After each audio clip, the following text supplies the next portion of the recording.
যেমন আশা করা। যদি আপনি আশা করেন আর আপনার আশা পূর্ণ না হয়, আপনি খুবই কষ্ট পাবেন।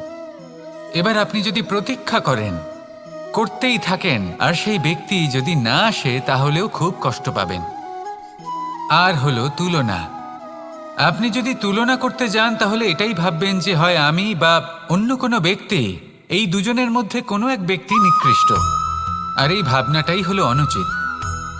যদি আমরা কথা বলি সেই সব বিষয়ে যা আমাদের করা উচিত, যেমন পরীক্ষা।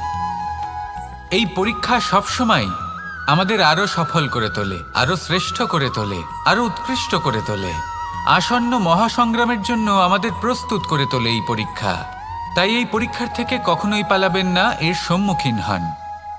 আর হলো কর্ম। কর্ম করা কখনোই বন্ধ করবেন না।